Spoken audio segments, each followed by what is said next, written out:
Crafting in Path of Exile is incredibly powerful. You can often make items for a fraction of a price that it would cost to buy them. There's several ways to do this, either just by an efficient method that most people aren't using, or by creating multiple items, selling the ones you don't need, and keeping the best for your build.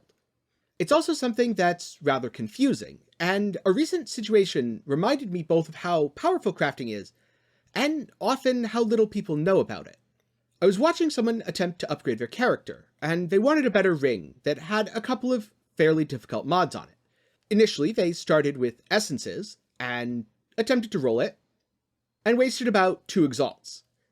To continue to roll it with essences would have cost close to 20x. I then suggested using fossils, which was slightly more cost efficient than the essences, at about 15x, but that's still pretty expensive. And then someone else suggested using a synthesized base, which brought the cost down to only a couple exalts. When it comes to crafting in Path of Exile, knowledge is king. A good place to start is Craft of Exile, where you can play around with various things and, let's just say, find out what happens if you use 100 essences of horror on that item, or if you use a 4-socket resonator with 4 different fossils. When you're trying to craft, remember that tags determine the behavior of the crafting. Modifiers are either prefixes or suffixes, and when you roll an item, the mods are chosen randomly from the available pool. You can sometimes encourage modifiers, say with a jagged fossil encouraging Phys, prevent them entirely, such as when a dense fossil is used and it blocks all life modifiers on an item.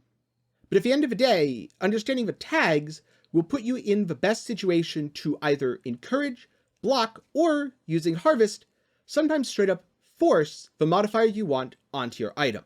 So today, I'm starting a new series on my channel, where I hope to get submissions from you guys with crafting suggestions.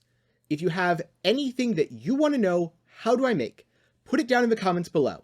I'm going to take some of the most popular and demonstrate them in Craft of Exile in a video series going forward.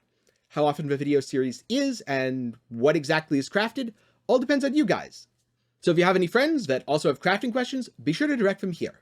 One of the best things about Craft of Exile is it doesn't cost anything, so you're free to make mistakes as much as you want while you learn.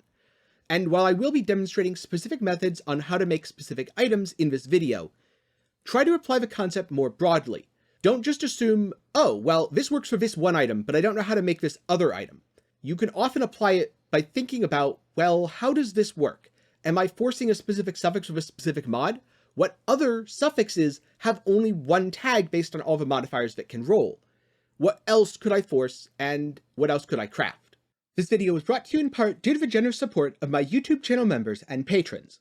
More about how you can support at the end of the video. But if you want to help for free, you can do so by feeding the algorithm gods and leaving a like on the video, or turning on bell notifications so that you see whenever I upload. So something that I've been asked a lot, especially since I made my Shield Crush video, was how do I craft a shield for Bleed Spectral Shield Throw, for Shield Crush, or anything else? And there's 2 methods that I have used that can lead to a successful result. If you're crafting a pure armor-based shield, it's pretty easy and pretty straightforward. If you're crafting an ES Evasion shield, it will be a little bit less consistent, as there are some prefixes like spell damage, other caster junk, and mana that really do get in the way of what you're trying to roll. So method number 1, if you want a cheap and easy shield, I would start with an item level 86 Colossal Tower Shield. From here, you spam dense fossils. I know it sounds really simple, but demonstrating this on Craft of Exile, I used about 100 chaos worth of dense fossils after applying a couple of perfect fossils just to get the quality up above 20%, because that does lead to extra armor. And I'm realistically stopping on anything that has a good armor value to the naked eye. Something over 2,000, let's say, probably worth stopping and taking a look at.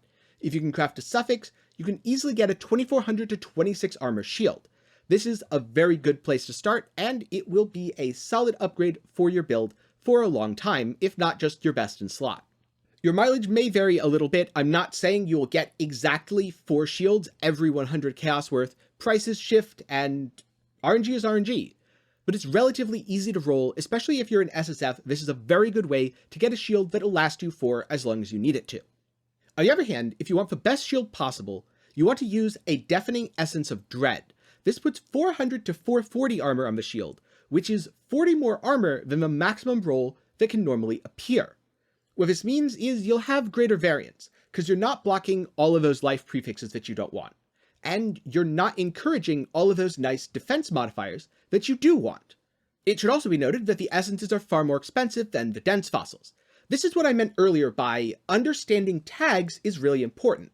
The reason it's so easy to roll with the dense fossils is the tags strongly encourage rolling a bunch of defense modifiers together on armor shields or ES shields, whereas the Deafening Essence of Dread will have better results, but it doesn't really eliminate that much. It eliminates one prefix slot, and it's a slot that you kind of want flat armor in anyway, so you're guaranteeing the flat armor and risking the rest.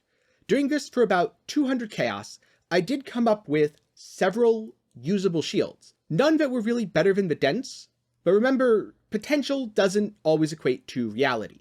If you're a higher budget build and you want the best possible shield, you should use this method, and you should do it on a shaper base so that you can hit life on block.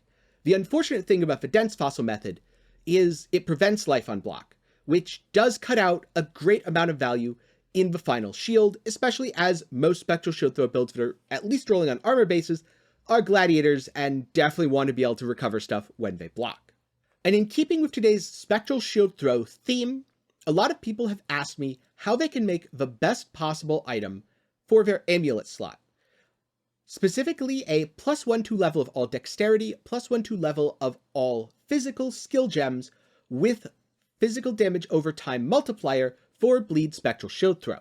A lot of people have found that these amulets are quite expensive, ranging from at the low end, maybe 12-13x, to at the high end 20+, which is a significant cost increase from just having the +1 dex, +1 phys, which is at the low end around 4x, and at the high end around 7 or 8 if you have a decent prefix. So let's assume that you have one of those basic amulets. Either you created it yourself by using an Awakener's Orb to combine the two, or you just bought it. And this one happens to have junk suffixes, so maybe you got it a little cheaply, or you got unlucky on your first try.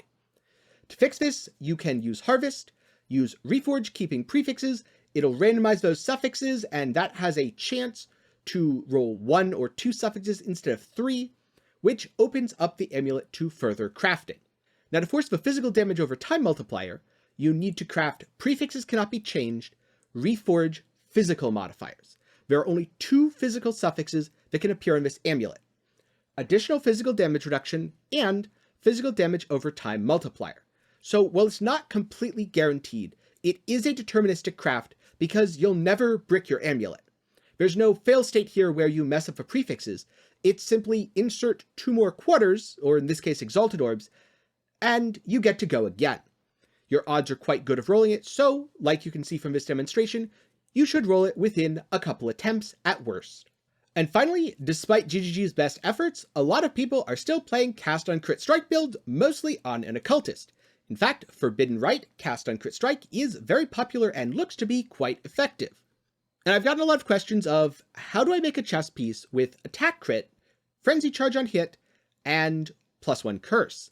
If I Awaken or Orb 2 of them, how do I get the third? Well, if you remember the example from the amulet, we took 2 prefixes and slammed them together, then we froze that and put on the suffix we wanted. This chest works in reverse. You Awaken or Orb together, Attack Crit with Frenzy Charge on Hit, and you get something like this. Maybe if you're really lucky, you get an open suffix, which could get you a little bit of extra value, but isn't necessary. If you do have an open suffix, the method doesn't change, you just have a potential for 2 outcomes instead of 1. You craft Prefixes Cannot Be Changed, and you do Reforge Caster. There are only 2 caster outcomes here. The first is Spell Crit, which is a suffix, and the second is +1 Curse. If you hit the Spell Crit, like I did in this demonstration, all you have to do is Prefixes Cannot Be Changed, Reforge Caster again, and you'll now have a shiny Attack Crit, Frenzy Charge on Hit, Spell Crit, +1 Curse chest. So I hope you found this breakdown of crafting methods using Harvest, fossils, and other means to be helpful.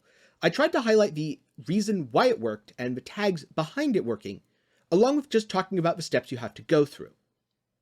There's a lot more ways that you can apply these, and a lot more things you can apply it to. I never know what people have the most difficulty crafting until they ask me.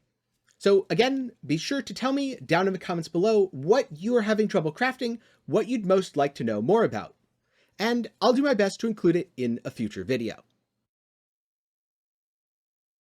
Thank you for watching, and again, a special thanks to my patrons and YouTube channel members. If you want to support me, you can do so by clicking the links down in the description below, or on screen right now.